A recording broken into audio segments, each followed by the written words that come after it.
Rádio França Internacional, emissões em língua portuguesa, são 17 horas em Paris. Marco Martins.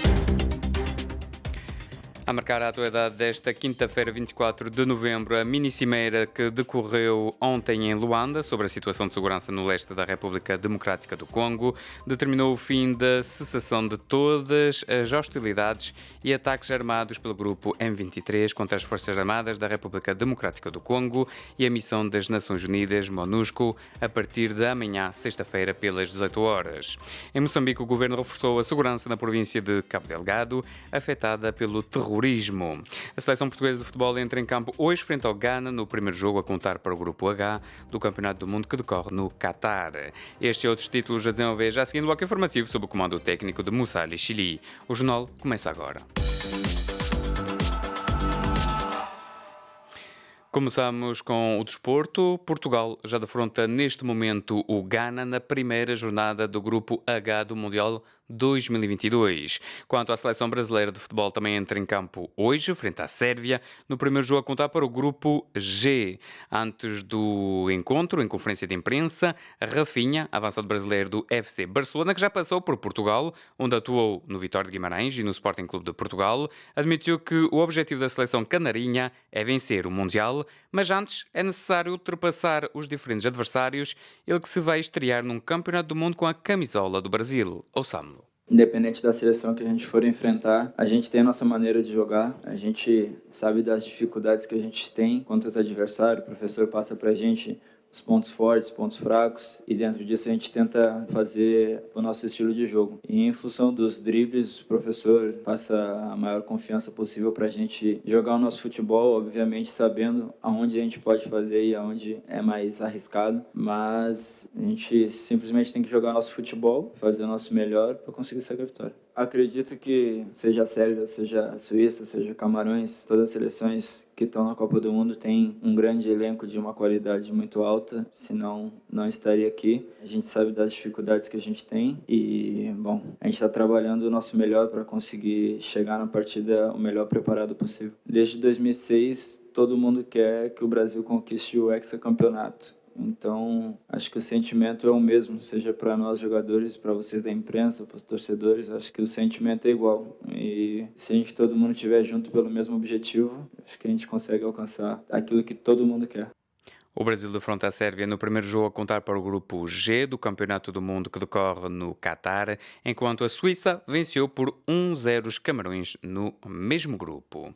Continuamos com a atualidade na África lusófona. A mini-cimeira que decorreu ontem em Luanda sobre a situação de segurança no leste da República Democrática do Congo determinou o fim da cessação de todas as hostilidades e ataques armados pelo grupo M23 contra as Forças Armadas da República Democrática do Congo e a missão das Nações Unidas, MONUSCO, a partir de amanhã, sexta-feira, pelas 18 horas. Em declarações à RFI, o ministro das Relações Exteriores angolano, Tete António, afirma que, caso o movimento M23 não cesse as hostilidades, a força regional vai recorrer à força. Cessar-fogo a partir do dia 25 às 18 horas. O M23, claro que está a ocupar zonas onde não devia estar. E a força que foi desdobrada é exatamente em caso de incumprimento tem este mandato de imposição da paz. Em caso de não cumprimento, a Força Regional vai fazer uso da força para induzir e render-se. O que é que isto significa? Que se estes pontos não forem respeitados, existe uma força militar que vai ter que intervir? Está no terreno. Já está no terreno, sim. Já tem forças no terreno, o contingente queniano já está no terreno, o Uganda reforçou o seu contingente também. Portanto, há condições já, como sabem, também a reunião do chefe de Estado-Maior, o general do processo de Nairobi, determinou prazo de desdobramento das forças dos países contribuintes ao contingente da África do Leste. E este contingente tem, entre os seus mandatos, além da proteção dos civis, há também este mandato de ocupar as zonas atualmente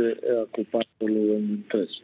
Era Tete António, ministro das Relações Exteriores angolano, entrevistado por Lígia Anjos. Em Moçambique, o governo reforçou a segurança na província de Cabo Delgado, afetada pelo terrorismo. O presidente Filipe Nyusi disse que a medida visa permitir que os projetos de exploração de gás decorram sem sobressaltos. A reportagem de Orfeu Lisboa. A decisão do reforço militar foi anunciada na cidade de Pemba pelo estadista moçambicano após inaugurar a plataforma flutuante Coral Sul FLNG em implementação na bacia de Rovuma, na província de Cabo Delgado, onde o terrorismo tem estado a comprometer grandes investimentos. Formamos um cordão defensivo com a elevação da capacidade das nossas forças de defesa e segurança e com o apoio das forças amigas do Ruanda e do SADC nas zonas adjacentes ao distrito de Palma.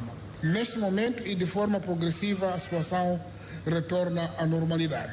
E Filipe Nyusi avança com as perspectivas do país nos próximos anos. Em 2050, Moçambique poderá ser o maior produtor e exportador de LNG acima de países na fase de maturidade. A produção e exportação do gás natural liquefeito iniciou em novembro com o primeiro carregamento extraído da área 4 da bacia de Rovuma, em Cabo Delgado, pelo consórcio liderado pela petrolífera italiana Eni. De Maputo para a RFI, Orfeu, Lisboa. O Japão doou hoje à Guiné-Bissau cerca de 851 milhões de euros para a construção de mecanismos de combate à corrupção, promoção de transparência e a responsabilização na administração pública. O ato de entrega do donativo, através de trocas de notas, ocorreu no Palácio do Governo da Guiné-Bissau, na presença do vice-primeiro-ministro guineense, Soares Sambu, do conselheiro da Embaixada do Japão, Hirose Shinichi, e do representante residente do Programa das Nações Unidas para o Desenvolvimento, Chark Egenoff. Praia 99.3 FM. Prosseguimos com a atualidade internacional. O presidente do Conselho Europeu anunciou esta quinta-feira que se vai deslocar a Pequim no dia 1 de dezembro para um encontro com o presidente Xi Jinping.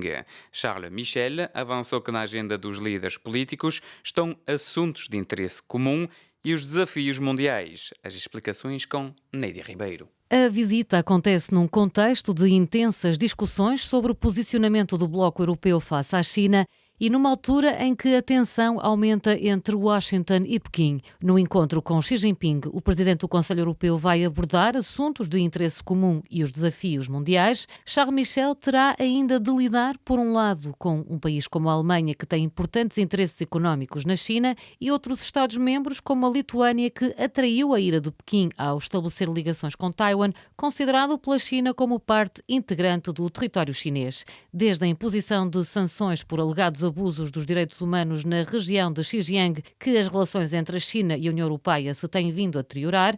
A União Europeia considera a China um parceiro concorrente económico e rival sistémico, segundo a formulação adotada em 2019. Ainda assim, os laços comerciais entre os dois continentes continuam fortes.